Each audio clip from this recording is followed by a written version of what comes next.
27 సంవత్సరాలు ఉన్నాను. ఆ, నా దగ్గర ఉన్న సంగతులు వేరే వాళ్ళ దగ్గర లేవని కాదు. ఉమ్, అందరి దగ్గర ఉన్నాయి. అందరికీ తెలుసు, చెప్పలేరు. ఉమ్, ఇరుక్కుపోయినోళ్ళు, తప్పు చేసేవాళ్ళు, బాగా సంపాదించుకునేవాళ్ళు జరిగే తప్పుల గురించి చెప్పలేరు సార్. ఉమ్, అందరికీ చెప్పాలని ఉంటుంది, కానీ చెప్పలేరు. వాళ్ళ బ్రతుకు తెరువు అదే కదా. వాళ్ళు చెప్పితే అక్కడ పనిచేసే వాళ్ళకి ప్రాబ్లమ్స్ వస్తాయని చెప్పేసి వాళ్ళు ఎవరూ చెప్పలేరు. 99% అక్కడ పనిచేసే వాళ్ళకి కూడా కడుపులో ఎంతో మంట ఉంది, ఉమ్, కానీ బయటపడలేరు. వాళ్ళ ఫుడ్ సార్ అదే. నేను అక్కడ 27 సంవత్సరాలు నేను అక్కడ ఏం చెప్పినా ఏమీ చెప్పలా. ఉమ్, ఇక్కడికి వచ్చే ఎందుకు చెప్పినాను? అక్కడ ఉంటే ఎవ్వరూ ఏమీ మాట్లాడలేరు, అక్కడ ఉంటే ఎవ్వరికి ఏమీ తెలియదు. మన మాదిరి యూట్యూబ్లు ఏ ఛానళ్ళు అక్కడ లేవు. తప్పు చేస్తారు కాబట్టి వాళ్ళు బయట పన్నీరు. అక్కడ ఉండే అరబిక్ ఛానళ్ళు ఎంతమంది వాచ్ చేస్తారు? ఉమ్. తప్పు వాళ్ళు చేసినా కానీ మన వాళ్ళ మీద నెట్టేసి మనల్ని ముంచేస్తారు. అది జనాలకు తెలియదు, చెప్పుకోలేరు. ఇంకా అంటే మీరైతే ఇంకా రిటర్న్ కువైట్ వెళ్ళడాలు కానీ ఇంకా అట్లాంటి ఏమీ లేవు. వెళ్తా నేను. ఇప్పుడు నన్ను కూడా నాతో కూడా పనిచేసిన వాళ్ళు నన్ను పిలుస్తూ ఉన్నారు. నేను వెళ్తా. నాకు కొంచెం పనులు ఉన్నాయి ఇక్కడ, కేసులు ఉన్నాయి. ఆ కేసులు క్లియర్ చేసుకోవాలా, మా ఫ్యామిలీ పనులు ఉన్నాయి, చేసుకోవాలా. నేను వెళ్తా. నన్ను ఇప్పుడు కూడా రమ్మంటా ఉన్నారు. నాకు పోవడానికి ఏమీ లే. వాళ్ళు నన్ను ఏం చేసుకోగలుగుతారు సార్? ఉమ్, వెళ్ళకూడదు అనుకున్నాను కాబట్టే ఈ విధంగా చెప్తున్నాను అని జనాలు అనుకుంటున్నారు. అవును. నా పనుల వల్ల, నా కేసుల వల్ల వెళ్ళలేని పరిస్థితి కాబట్టి నేను వెళ్ళలేకపోతున్నా అంతే. నన్ను ఒక 2-3 నెలల నుంచి కాదు, ఒక సంవత్సరం నుంచి ఒక 2-3 వీసా పంపిస్తాం రండి సార్, వీసా పంపిస్తాం రండి సార్. నా అవసరం వాళ్ళకుందన్నా. ఉమ్, అక్కడ నాతో కూడా కలిసి వ్యాపారం చేస్తూ ఉన్న వాళ్ళకి నా అవసరం వాళ్ళకుంది, కానీ వాళ్ళ అవసరం నాకు లేదు. ఓకే. కాబట్టి నేను బోల్డ్గా చెప్తున్నా. ఇదే విధంగా నా మాదిరి చెప్పాలని అక్కడ పనిచేసే వాళ్ళకి ఎంతోమందికి ఉంది, కానీ చెప్పలేని పరిస్థితి. అది వాళ్ళ తప్పు కాదు, అక్కడ సిస్టమ్. ఉమ్. వాళ్ళ బ్రతుకు తెరువు, వాళ్ళ అన్నం, వాళ్ళ బిడ్డల అన్నం, అంతే. కానీ వాళ్ళెవరు చెప్పంది మీరు మాత్రమే చెప్పేది ఎందుకని? అసలు వర్మ అంటే ఎవరు? వర్మ సార్, నేను ఒక చిన్న ఎంప్లాయర్ కొడుకును సార్. ఉమ్, చిన్నప్పటి నుంచి కూడా నా మైండ్ సెట్ ఏందిరా అంటే, అందరూ నడిచే దారిలో నడిచేవాడిని కాదు, ఉమ్, డిఫరెంట్గా ఆలోచించేవాడిని. అందరూ స్కూల్కి పోతే నేను స్కూల్కి పోలా. ఒక ఎక్స్ట్రీమ్ మైండ్ సెట్ ఉన్న వాళ్ళని ఫాలో అయ్యేవాడిని. నాకు వాళ్ళంటే ఇష్టం. ఒక సైంటిస్టులు కావచ్చు, ఒక క్రిమినల్ కావచ్చు, ఒక స్మగ్లర్ కావచ్చు, ఒక డాన్ కావచ్చు, ఇలాంటి వాళ్ళ మైండ్ సెట్ స్టడీ చేయాలనే టైప్ మైండ్ నాది. నేను క్రిమినల్ కాదు, ఉమ్, ఎక్స్ట్రీమ్ మైండ్ సెట్ ఉన్న క్రిమినల్స్, పెద్ద పెద్ద స్మగ్లర్స్, పెద్ద పెద్ద డాన్లు, వీళ్ళు ఎందుకు ఈ విధంగా అయినారు? బ్లాంక్ మైండ్తో పుట్టిన మనిషి ఉమ్, పరిస్థితుల వలన, సిస్టమ్ వలన ఎందుకు ఈ విధంగా అయినాడు? ఉమ్, ప్రపంచంలో ఎన్ని ఫోర్సులు ఉన్నాయా? మనకు తెలిసినంతవరకు ఓన్లీ పోలీసులే. ఉమ్, పోలీసులు లాంటి అనదర్ ఫోర్సెస్, పోలీసులు లాంటి డిపార్ట్మెంట్లు 100 ఉన్నాయి. మన దేశంలోనే 100 పైనే ఉన్నాయి. టాస్క్ ఫోర్స్ అంట, సిఐడి అంట, సిబిఐ అంట, ఏదేదో ఉన్నాయి కదా. ఫారెస్ట్ డిపార్ట్మెంట్ అంట, ఎక్సైజ్ అంట, ఇవంతా డిపార్ట్మెంట్కి సంబంధించిందే. మనకు తెలిసి పోలీసులే. ఇన్ని ఫోర్సులున్న కంట్రీలో, ఇన్ని ఫోర్సులున్న ప్రపంచంలో వీళ్ళు ఇంత పెద్ద క్రిమినల్స్ ఎట్లయినారు సార్? ఇంత పెద్ద డాన్లు ఎట్లా అవుతారు సార్? ఇంత పెద్ద స్మగ్లర్స్ ఎట్లా అవుతారు? వాళ్ళకి తెలియదా పట్టుకుంటే శిక్షలు ఉన్నాయని, దెబ్బలు ఉన్నాయని, జీవితం నాశనం అయిపోతుందని? లాని బ్రేక్ చేయాలన్న మైండ్ సెట్ వీళ్ళకి ఎట్లా వచ్చింది? ఉమ్, కాబట్టి ఎటాటి వాళ్ళ మైండ్ సెట్ నేను స్టడీ చేయాలని నాకు కోరిక, అంతే. I'm not criminal. నేను క్రిమినల్ కాదు. దొంగతనం చేసేవాళ్ళు, ఆడబిడ్డలు నేర్పించేవాళ్ళు, చిన్నపిల్లల్ని రేప్ చేసేవాళ్ళు, వీళ్ళంటే అసహ్యం నాకు. ఉమ్, అడ్డంగా నరికేయాలనిపిస్తుంది. వాళ్ళు కాదన్నా. క్రైమ్ ఉండేవాడంతా క్రిమినల్ కాదు అన్నా. క్రైమ్ రికార్డు ఉండేవాడంతా క్రిమినల్ కాదు. ఉమ్, యాజ్ ఎ లా నువ్వు రోడ్ క్రాస్ చేయడం కూడా ఇల్లీగలే. లా ప్రకారం మన యాక్టివిటీస్లో అన్నిట్లో క్రైమ్ ఉంటుంది, ఇల్లీగల్ యాక్టివిటీస్ ఉంటాయి.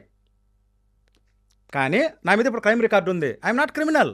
ఉమ్, ఓకేనా? నా రికార్డు ఉంది, నా మీద కేసులు ఉన్నాయి. అట్లా నేను క్రిమినల్ ఎట్లా అవుతాను? లా ప్రకారం లాని ఎవడు బ్రేక్ చేసినా వాడు క్రిమినలే, క్రైమ్ చేసినట్లే, అంతే కదా. ఆ. రెడ్ సిగ్నల్ క్రాస్ చేస్తే కూడా క్రైమే కదా సార్. రోడ్డు దాటితే కూడా ఇల్లీగలే కదా సార్. అంటే ఇప్పుడు మీ మీద కేసులు ఉన్నాయి, ఉమ్. అన్నీ ఉన్నాయి, ఉమ్. కానీ మీరు క్రిమినల్ కాదు అని మీరు అంటున్నారు. అంతే అంతే అంతే. క్రైమ్ రికార్డు ఉన్నోడంతా క్రిమినల్ కాదు. ఓకే, దీని గురించి మాట్లాడదాం. కాకపోతే ఇంతకంటే ముందు ఉమ్. 27 సంవత్సరాల ముందు మీరు అయితే కువైట్కి వెళ్ళారు. ఓకే. అంటే ఇలాంటి ఇంటెన్షన్, ఉమ్. ఇలాంటి మైండ్ సెట్ ఉమ్. తోనే మీరు కువైట్లో అడుగు పెట్టారా? లేదు. మరి ఆ జర్నీ ఎలా జరిగింది? అసలు ఎందుకు కువైట్కి వెళ్ళారు? నేను కువైట్కి వెళ్ళింది కేవలం విమానం ఎక్కడానికి కోసం. విమానం ఎక్కడ? విమానం ఎక్కడానికి పిచ్చి. సైకిల్ కూడా ఇది లేదు సార్. 180 రూపాయలు సైకిల్ కొనిచ్చేదానికి మా నాన్న 3 నెలలు ఎంత బాధపడినాడో నాకు తెలుసు. 90స్లో 80స్లో 80స్లో నేను పోయింది 93 మార్చ్ సార్. 80స్లో 180 రూపాయలు సైకిల్ కొనిచ్చేదానికి మా నాన్న ఒక గవర్నమెంట్ ఎంప్లాయర్గా ఉండి ఆయన ఎంత బాధపడినాడో నాకు కంటితో చూసిన. సరే తీయించినాడు ఒక సెకండ్ హ్యాండ్ సైకిల్, అది వేరే విషయం. సైకిల్ దొక్కుతా కూడా నేను కారులో పోయే వాళ్ళని వాచ్ చేసేవాడిని. ఒరి వీడు ఎట్ట కారులో పోతున్నాడు అని అనుకునేవాడిని కాదు, మనం ఎట్ట కారు కొనాలి అనుకునేవాడిని. వాడు ఎట్లా పోతున్నాడు అని అనుకునేవాడిని కాదు, నేను ఎట్లా కొనాలి, అంతకన్నా కారు ఎట్లా కొనాలి, ఈ టైప్ మెంటాలిటీ. సరే అనుకోకుండా పోయి మనకు చదువు అవ్వలేదు, చదువు లేదు, ఏమీ లేదు. కొంచెం ఇక్కడ నేను కిడ్నాప్ కేసులో ఒక దాంట్లో ఇరుక్కున్నా 91. ఇక్కడ మా ఫ్రెండ్ ఒక అమ్మాయిని లవ్ చేస్తుంటే వాడిని పోయి తెల్లారుజామున ఆడ చిత్తూరుకి యువతల పల్లిలో ఒక నాయుళ్ళ అమ్మాయి, మా ఊరు వద్దులే, కులం వద్దులే, పాపం వాళ్ళు బాధపడతారు, వద్దు, వేరే ఒక అబ్బాయి లవ్ చేసుకుంటే మేమంతా ఒక 5-6 ఆడబెట్టినాయి 91. వాళ్ళకి పెళ్ళిళ్ళు చేసినాం. తర్వాత వాళ్ళ గొడవలైనాయి, మాకు గొడవలైనాయి. పిల్లకి అప్పుడు వయసు కదా సార్. సరే అట్లా కేసులు ఇరుక్కున్నా. చంద్రగిరి పోలీస్ స్టేషన్లో నేను ఒక కేసులో ఇరుక్కున్నా 91, చంద్రగిరి చిత్తూరు జిల్లా. ఇరుక్కున్న తర్వాత సరే మామూలుగా ఏమి అదేం కాదులే, డొమ్మి కేసులో కొట్టేసినారు, అదేదో అంటారు కదా దొమ్మి కేసులో ఏదో, అది కొట్టేసినారు, ఏం ప్రాబ్లం లేదు. ఇంకెక్కడ ఉంటే చెడిపోతాడు అనుకున్నారు నా బిడ్డ అమ్మ నాయన. ఆ కాలంలో 300 రూపాయలు పాస్పోర్ట్ చేయించినారు. నాకు విమానం ఎక్కాలని పిచ్చి. అప్పుడు బస్సు మన చిన్నపిల్లలప్పుడు మన అమ్మమ్మ వాళ్ళ ఇంటికో నాన్నమ్మ వాళ్ళ ఇంటికో ట్రైన్ ఎక్కాలన్నా బస్సు ఎక్కాలన్నా ఎట్లుండేదా, విమానం ఎక్కినాము, పోయినాము, ఇరుక్కుపోయినాము, ఎన్నెన్నో చేసినాము.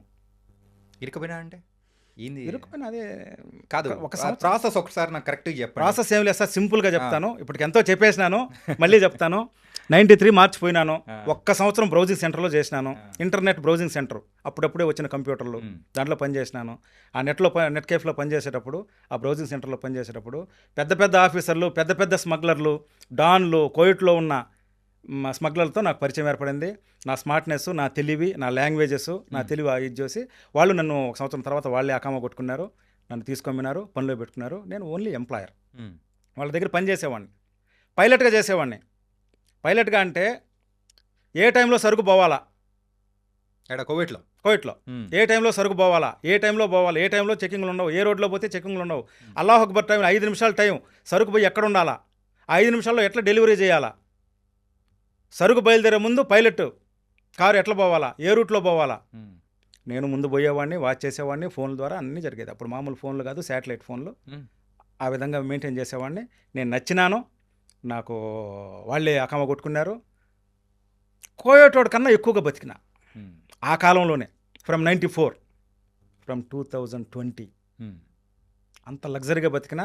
నెలకు ఒకసారి ఇంటికి వచ్చిపోయేవాడిని, నెలకు 2 నెలలకు ఒకసారి ఇంటికి వచ్చిపోయేవాడిని. కానీ ఎవరైనా కానీ కోవిడ్కి వెళ్ళినారంటే నెలకు నెలకు ఒకసారో 2 సార్లు వచ్చిపోయేంత కాదు కదా, సంవత్సరానికో 2 సంవత్సరాలకు ఒకసారి వచ్చిపోయే మాత్రమే ఉంటుంది. ఇళ్లలో పనిచేసేవాళ్ళు కానీ బయట చేసేవాళ్ళు కానీ రూల్స్ ప్రకారం 2 సంవత్సరాలకు ఒకసారి 2 నెలలు సెలవులు ఇస్తారు. ఎవడైనా అంతే, 2 సంవత్సరాలకు ఒకసారి వస్తారు. ఇంకా 2 సంవత్సరాలకు వచ్చేవాడు ఉన్నాడు, 5 ఏళ్ళకి వచ్చేవాడు ఉన్నాడు, 10 ఏళ్ళకి వచ్చేవాడు ఉన్నాడు. బాధల వల్ల, ఇంటి దగ్గర బాధల వల్ల ఇల్లు స్టార్ట్ చేస్తారు, అప్పులు తీరాలి, లేటుగా వచ్చేవాళ్ళు ఉన్నారు. అక్కడ ఆడవాళ్ళు లంచ్ కాండి పెట్టుకొని 10 ఏళ్ళు 20 ఏళ్ళు రానోళ్ళు ఉన్నారు. మగవాళ్ళు ఆడదాన్ని పెట్టుకొని 10 ఏళ్ళు 20 ఏళ్ళు రానోళ్ళు ఉన్నారు. అది వేరే విషయం. నేను ప్రతి నెల వచ్చిపోయేవాడిని. నా భార్య కోవిడ్ చూడాలంటే కూడా ఫ్యామిలీ వీసా, నా పేరు మీద వీసా తీసి ఒక 2-3 నెలలు అక్కడ లైఫ్ ఎట్టుందో చూపించేసి మళ్ళీ తీసుకొచ్చేసిన. బిడ్డలు ఉన్నారు కదా సార్ ఇక్కడ, బిడ్డల కోసం ప్రతి నెల, వీలైతే 2వ నెల, ఒకే నెలలో 3 సార్లు వచ్చిపోయిన రోజులు ఉన్నాయి సార్. ఒకటే నెల వచ్చి 1 వారం ఉండి వెళ్ళి మళ్ళీ ఒక 2-3 రోజులు ఉండి మళ్ళీ వచ్చి 1 వారం ఉండి ఒకటే నెలలో 3 సార్లు వచ్చిపోయిన రోజులు ఉన్నాయి. మీరు ఇందాక ఒక పాయింట్ అన్నారు ఏంటంటే నా మీద కేసులు ఉన్నాయి కానీ నేను క్రిమినల్ని కాదు అని చెప్పేసి. నా మీద కేసులు ఉన్నాయి, నేను క్రిమినల్ కాదని కాదు. క్రైమ్ రికార్డు ఉండేవాడంతా క్రిమినల్ కాదు.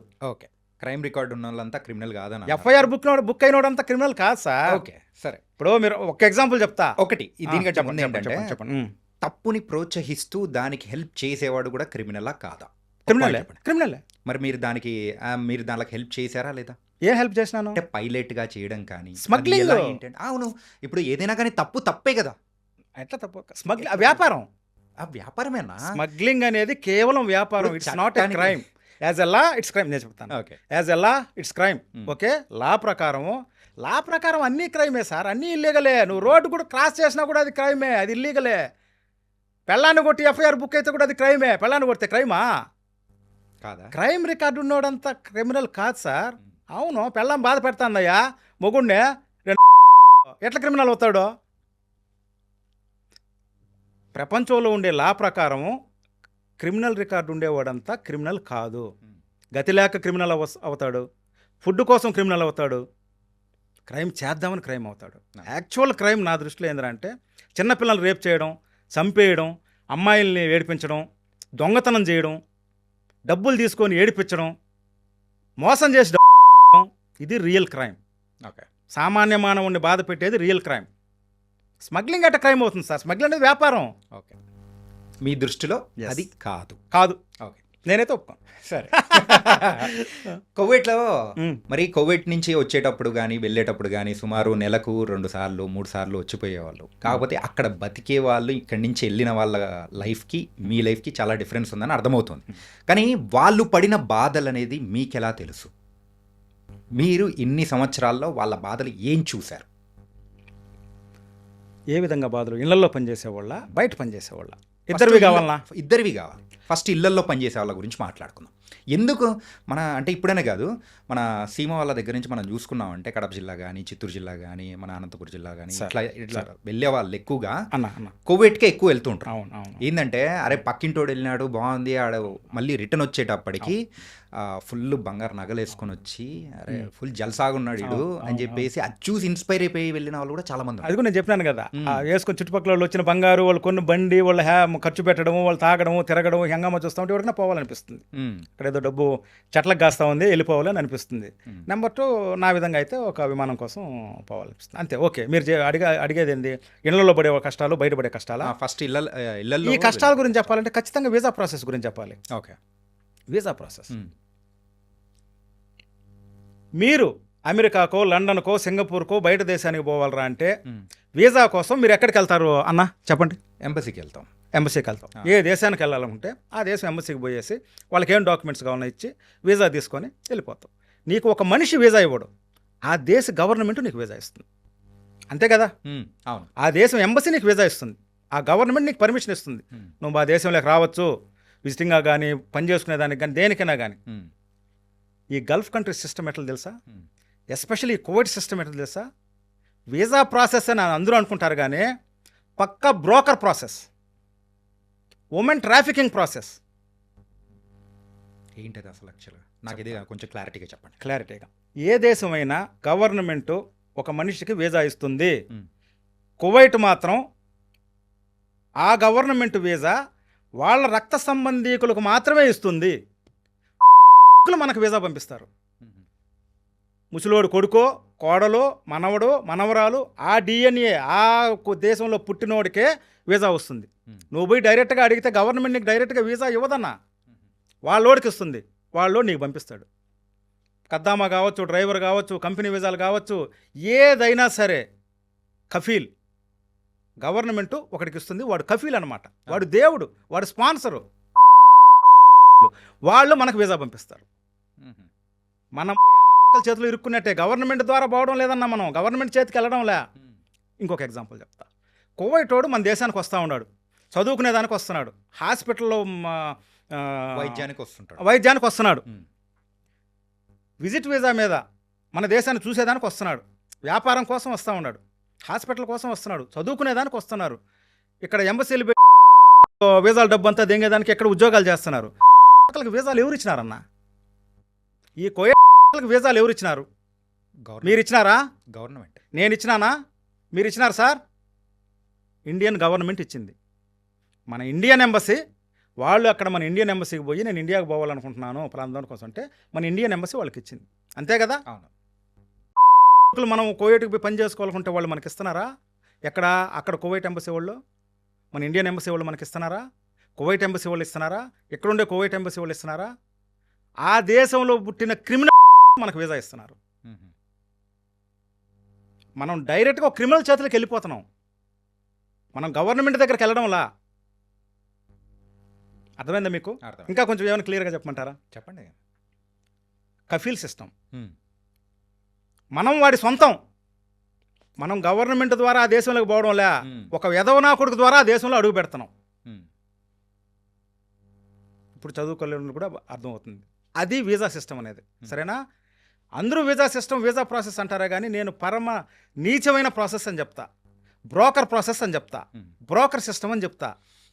ఉమెన్ ట్రాఫికింగ్ కోసం పెట్టుకున్న సిస్టమ్ అని చెప్తా.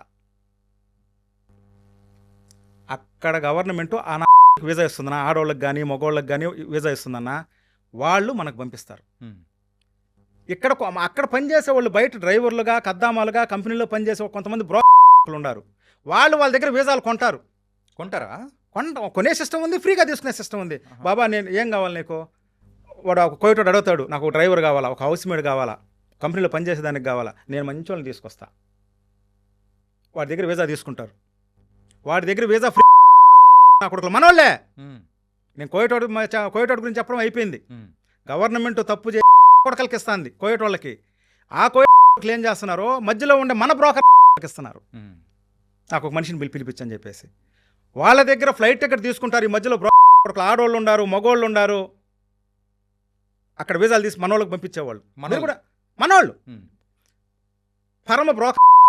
వాళ్ళ దగ్గర వీసా తీసుకుంటారా, వాళ్ళ దగ్గర ఫ్లైట్ టికెట్ తీసుకుంటారు, మెడికల్ డబ్బు ఇస్తారు, అన్నీ తీసుకుంటారు. తీసుకొని ఇక్కడికి ఫోన్ చేస్తారు మన వాళ్ళకి, సరే పాస్పోర్ట్ కాపీలు పంపి నేను వీసా తీస్తాను అని చెప్పేసి వాడి దగ్గర పాస్పోర్ట్ కాపీలు ఇచ్చి వీసా తీసుకుంటారు. ఇక్కడ మన వాళ్ళకి ఏం చెప్తారో, దేవుళ్ళు లాంటోడు కోయటోడు, ఉమ్, బ్రహ్మాండంగా ఉంటుంది, పని ఉండదు, బాటా ఉండదు, ఊరికే శుభ్రం చేసుకోవడం లేదా కారు తోలడం లేదా పిల్లల్ని చూసుకోవడం, నీకు 20,000 30,000 జీతం వస్తుంది అని లేనిపోని మాటలు చెప్పేస్తారు. ఎందుకో? వీడు చేసే బ్రోకర్ డబ్బు కోసం. ఉమ్, ఆ కోయటోడు గురించి వాళ్ళకి తెలియదు. ఇక్కడి నుంచి పోయే వాళ్ళకి ఆ కోయటోడు గురించి తెలియదు. మధ్యలో ఈ బ్రోకర్ కొడుకులు వీసాలు తీసేస్తారు. ఉమ్, సరేనా? తీసి పంపించేస్తారు. మన వాళ్ళు పోయి ఇరుక్కుంటారు. వాళ్ళ దగ్గర డబ్బు మళ్ళీ వీళ్ళ దగ్గర డబ్బు తీసుకుంటాడో వీళ్ళకి ఇస్తాడో నాకు తెలియదు. కానీ ఇక్కడ వాళ్ళు మళ్ళీ ఈ మెడికల్కి దీనికంతా చాలా ఖర్చు ఉంది. ఉమ్, ఇంత ఖర్చు తీసుకొని పోతారు, ఇంత ఖర్చు పెట్టుకొని పోతారు, ఇరుక్కుపోతారు. సరే, అది వేరే విషయం. 1% మంచి వాళ్ళు ఉండొచ్చు. అల్లాకి భయపడేవాడు, దేవుడికి భయపడేవాడు ఒక 1% ఉండొచ్చు. ముసలి ముతక బాగా చూసుకోవచ్చు. వాళ్ళ దగ్గర మంచితనం ఎక్కడుందన్నా?